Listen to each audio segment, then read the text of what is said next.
Hello, hello, hello, everyone. Good morning, good afternoon, good evening. Welcome back. We're going to be reading part of part 5 in Living Untethered by Michael Singer. Part 5, we're focusing on the heart. So we're going to be reading for sure chapter 21 and 22, and then depending on the length of those, we may read chapter 23, or we may just add that on to my next segment. So it seems that each part of this book, and there's 8 parts of them, will be 2 videos, and one will be longer than the other. So let's go ahead and get started with chapter 21, Understanding Emotions. Examining the nature of the world around us, as well as the nature of mind, teaches us a lot about ourselves. One thing becomes pretty clear: it's not always easy living inside. The thoughts being created by the mind can be very uncomfortable, and the world coming in through the senses can start a veritable firestorm within. On top of all of this, there is something else we experience inside that can be even more disturbing than thoughts: emotions. Emotions are very different from thoughts, but most people don't bother to separate them. The combination of your thoughts and emotions makes up what can be called your psyche, or your personal self. The psyche is completely distinct from your physical body. The psyche is the non-physical world going on inside of you. Clearly seeing the difference between your thoughts and your emotions is very important. If you were asked to point to your thoughts, you would not point to your toes. You would point to the area around your head. This is because thoughts are generated in the mind, which is associated with the brain. On the other hand, if you were asked to point to where emotions like love come from, you would point to your heart. That's why Valentine cards have hearts on them and not toes. We associate the emotions of love with our heart. That is understandable because emotions are generated by the heart. Not just nice emotions, all emotions. If someone does something that hurts you or makes you feel jealous, you feel the pain or turmoil in your heart. If you get inspired at work, you can put your whole heart into the project. What we are referring to is your spiritual heart or your energy heart, which we will soon discuss in great depth. Your emotions are not physical. You can be standing next to someone who is experiencing joy or sadness, and they don't necessarily show it. Emotions are not something you see, they are something you feel. In fact, the words emotions and feelings are interchangeable. Just like you experience your thoughts inside, you experience your feelings inside. Nonetheless, your emotions are completely different from your thoughts. Let's examine this difference. As we previously explored, your mind creates thoughts and presents them to you in 2 different ways. One is verbally via that voice inside your head, and the other is visually in your mind's eye. Your heart communicates quite differently. Your emotions do not talk to you verbally.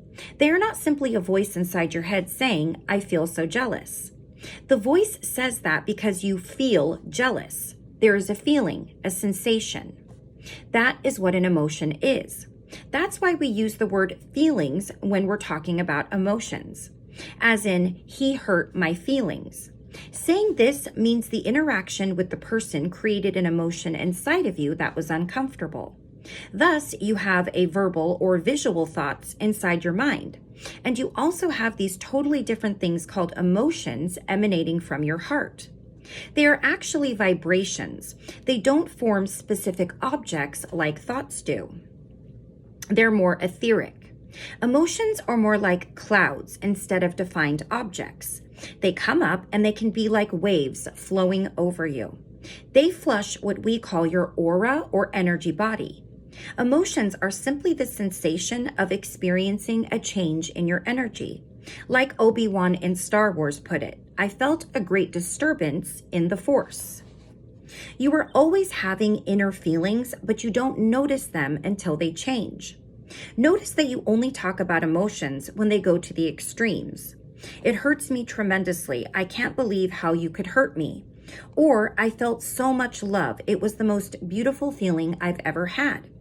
These are examples of extremes in your emotions, and they catch your attention. You probably don't notice it, but you have a normal state of emotional energy flowing through your heart all day. When it drops out, you notice the change and say, My heart fell out from under me. I lost my strength. Or that saying, your heart went into your stomach or went into your throat. Your heart can fall out from under you when fear takes over. Something happens and the energy just drops. In contrast, you can say, my heart has wings. All of a sudden, the emotional energy in your heart rises up and inspires you. These are changes from the steady state of emotional energy that normally flows through your heart. As you get more and more in tune with your emotions, you will notice that, like thoughts, emotions are almost always there. Just as with thoughts, the questions become, who is it that feels these emotional shifts? How do you know you feel anger? How do you know you feel love? You know because you are in there and you are aware of what is going on in there. That clarity is very deep spiritually. You have been so concerned about the emotions themselves, you didn't realize that you were the one in there experiencing them. The goal of this journey we are taking together is not to change your thoughts or emotions. It is for you to stay seated in the seat of self while accepting these different shifts that are taking place. From this vantage point, the emotions can change, you can notice them changing, but you don't go anywhere. You remain the one who notices the emotions, hears the thoughts, and looks out through the eyes. Who is this one? This is what our journey is about. There is no spirituality anywhere except in the seat of self. Spirituality is about spirit, and the seat of self is spirit. When you sit back in the seat of witness consciousness, it does not require a willful process of watching your emotions. Instead, it's the simple awareness of what is going on in there. It doesn't take will or effort to do this. You are simply aware that you hear or see your thoughts and that you feel your emotions. If you pay attention, you will notice emotions can be like the sensation of wind flowing over you. Wind can be very comfortable, like a gentle breeze, or wind can be frightening, like a 100-mile-per-hour hurricane blowing in your face. Surely you've noticed that emotions can be like this. It doesn't take effort to notice them, but it can take effort to handle what you notice. Emotions are very sensitive vibrations emanating from the heart, and as such, they can shift very easily. The heart is much more sensitive than the mind, and we have much less control over it. Without question, when your heart emanates a particular vibration of energy, your mind will start talking accordingly. It's very much like a freshwater spring. If you dive down to the source of the spring, there's going to be water bubbling up from the opening. When that water hits the surface, it creates ripples and all kinds of patterns. The activity on the surface is very different from what emanates at the source. So it is with your heart. Your heart is releasing energy of a given vibration rate, and that vibration rises into your mind automatically. You don't have to first notice that you feel jealous and then decide you had better think about it. What's going on in the heart ends up in the mind as thoughts. The samskaras you stored are trying to release their energy from the heart, and that is causing the mind to get active. The roots of the samskaras are stored in your heart. That is where the patterns you shoved out of your mind went. They do not dissipate. They went down further into the source of your energy flow, which is in your heart. Very few people understand their heart. Many intellectuals just want to keep it suppressed because it is much too sensitive and reactive. They would rather live in the mind because they have more control there. Somebody hurts you, you feel uncomfortable emotionally, and you go right to the mind and rationalize it away. He didn't mean it, it's okay, don't take it so personally. That's if you're being positive. Otherwise, the negative mind starts in. I'm not going to put up with this. Nobody's going to talk to me that way. Who do they think they are? Either way, your mind is telling your heart, it's okay, I'll take care of it. You're simply directing your awareness to your mind so you don't have to feel the difficult emotions emanating from your heart. Notice that consciousness can focus fully on the heart, fully on the mind, or it can divide its awareness between the two. When emotions are extremely pleasant, you may have the tendency to behave irrationally because you don't want to shift awareness from the beauty in your heart to the rational mind. On the other hand, when the emotions are unpleasant, you may try to change the inner experience by letting your thoughts distract you from what's happening in the heart. The mind becomes a place the soul goes to hide from the heart. To transcend this tendency to hide it in either your heart or your mind, simply realize that it is always the same conscious awareness experiencing what is going on inside. Chapter 22, Why the Heart Opens and Closes. Let me just take a look at the length of this one to see kind of what we're looking at for chapter 23. Okay. We'll see where we're at time-wise with this one. Chapter 22. If you want to know your heart, first and foremost, understand that you are not your heart. You are the experience of your heart. You are the consciousness that is aware when emotions are taking place. When love shoots up inside of you and you say you're in love, what you really mean is that you feel love coming up from your heart and bathing you. You're floating in the ocean of love, but you're not the love you feel. You are the experience of the love you feel. Note that so far we haven't considered the role of another person in this love experience. This is because what's actually happening when you begin to feel love is your heart is opening and emanating a beautiful flow of energy. This should drive you to say, I love love, but instead you say, I love you. That is your first clue into the role of another person in your experience of love. As long as the other person's presence helps your heart open, you feel love for them. If their presence stops opening your heart, you start looking elsewhere. This is why human relationships are so difficult. We project the source of love outside instead of realizing it is always inside. The actual flow of love has to do with you and your heart. It has nothing to do with anybody else. It is an energy flow coming through your heart that you experience inside. Undoubtedly, certain people or circumstances can cause your heart to open or close.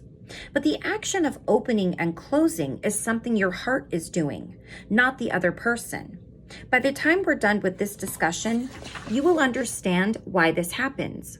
For now, let's look at what happens if we don't understand that love is a totally inner experience and we project that experience onto someone else. All right. The moment we project the source of love outside ourselves, everything becomes personal. We tend to become possessive, and that is only natural. We want to feel love and have projected the experience onto another person. To keep feeling the love, we have to keep the other person. The very human emotions of jealousy, need, and dependency result from this. Likewise, we are feeling the flow of love and our lover does something we don't like. We feel closed and hurt. These are just other feelings that can emanate from the heart. If you want to continue feeling love, you have to learn how to deal with emotions that open and close the heart. It's like learning to play an instrument. At first, you don't know how to do it. You're going to make mistakes and learn from the experience. The heart is a very sophisticated instrument that few people know how to play. If the heart opens, they try to possess the things that helped it open. If the heart closes, they try to protect themselves from the things that caused it to close. Since you have to live with the consequences of your actions, it can be life-changing to understand why the heart opens and closes and who it is that notices. You do notice that your heart opens and closes, right? Regardless of whether a person has studied yoga or ever meditated in their life, everyone understands the heart can open and close. When the heart is open, you experience a more uplifted state than at any other time. When the heart is closed, it's very difficult and painful to live with. Unfortunately, most people don't have the slightest idea what's going on when this happens. If they were told right now to open their heart, they wouldn't know what to do. They know how to clench their fist, blink their eyes, and even create a thought, but they don't know how to willfully open their heart. Generally, the heart opens and closes on its own, and people just have to live with the consequences. Better be careful about your heart.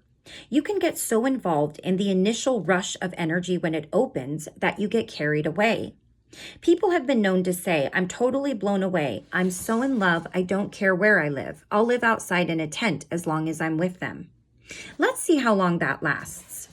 When the heart closes, it becomes, I don't ever want to see them again. I don't care what they say. I don't even want to talk to them. I can't believe they did that. If you get lost listening to the closed heart express itself, you might not want to see where you end up. Your heart is a thing, like an appliance. It's an appliance that emanates vibrations and energies. Like an appliance, it needs a healthy power source. When the heart is closed, you don't feel positive energies or a constructive purpose. It can get pretty hard and uncomfortable in there. Sometimes it feels like a rock inside your chest.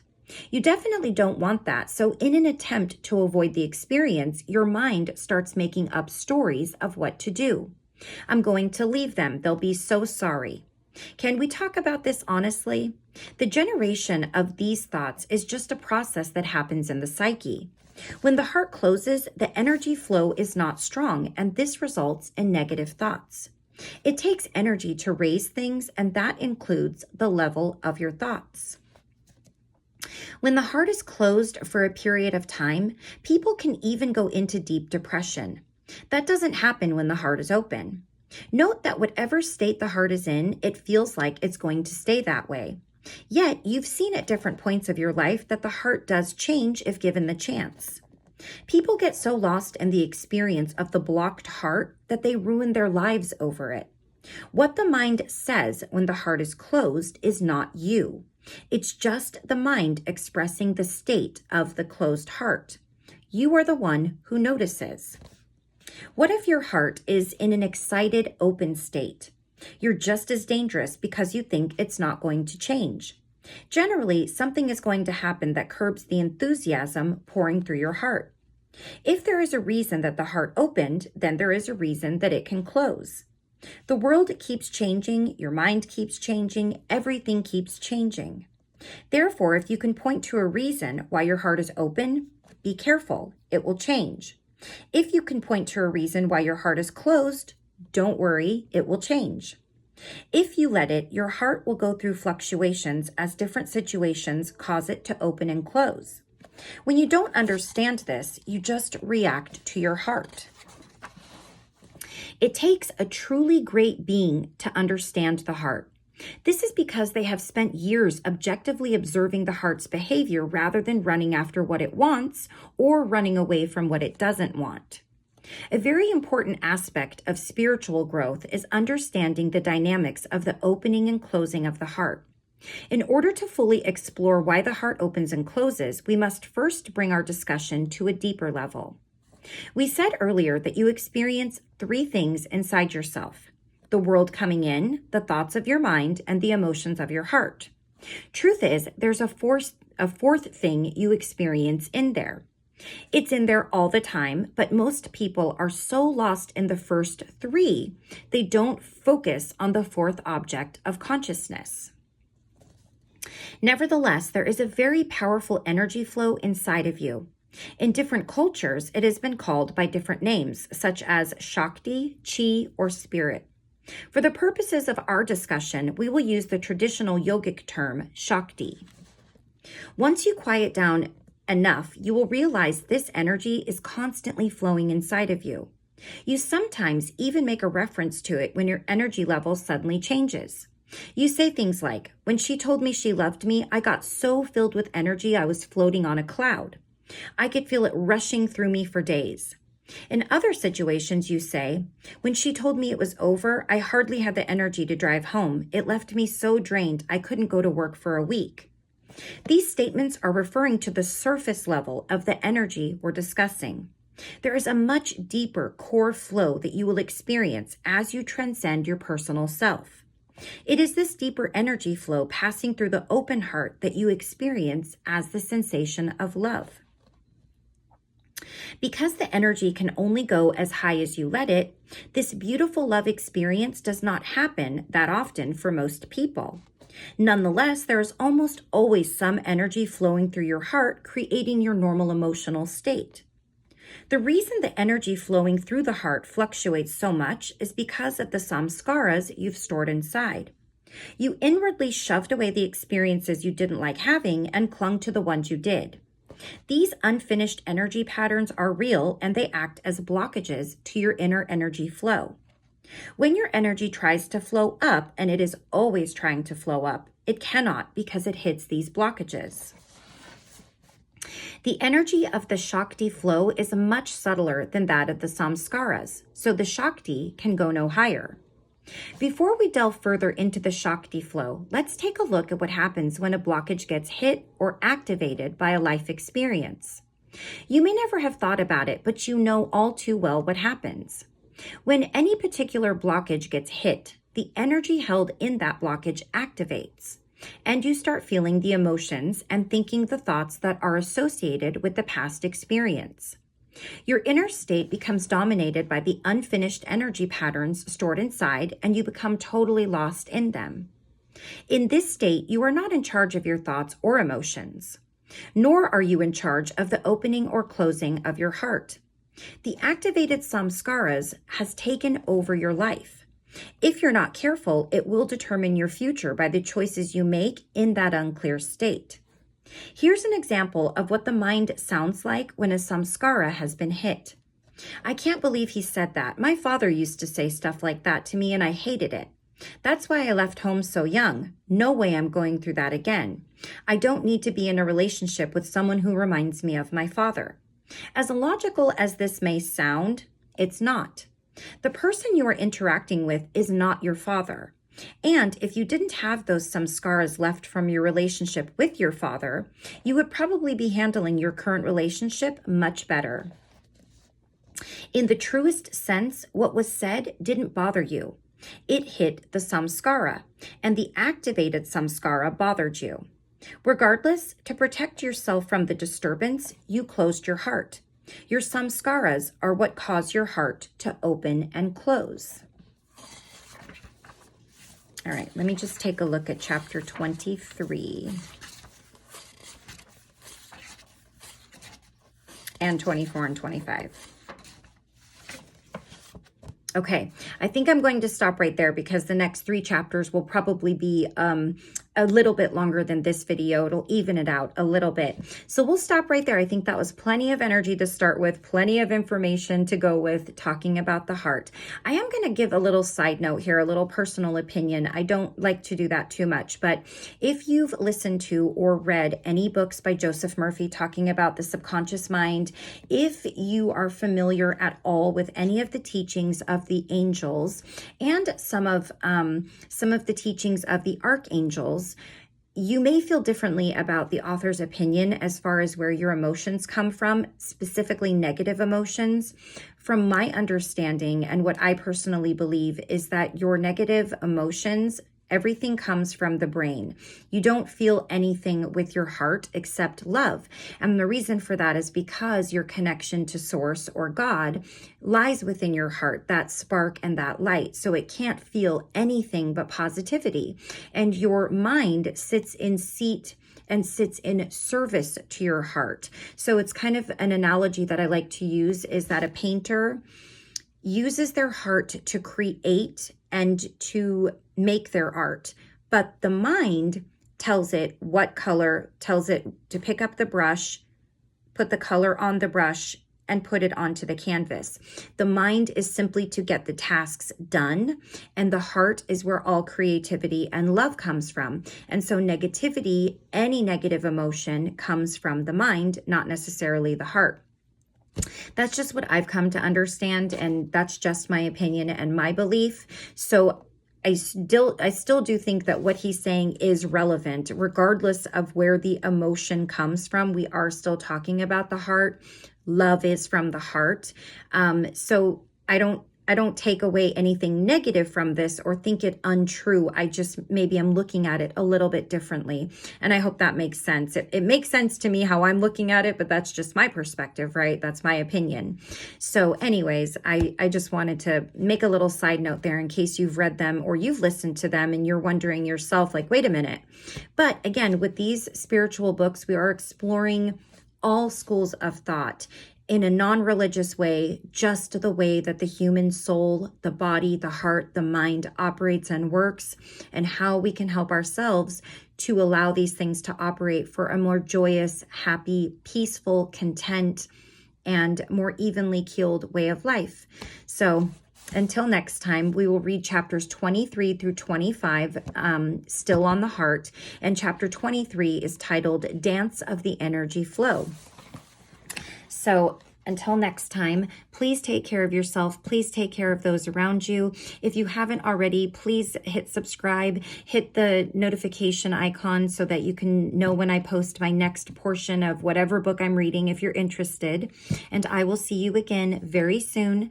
Take care of everyone around you and take good care of yourself. Be kind to yourself always. I will see you again very soon. Bye-bye.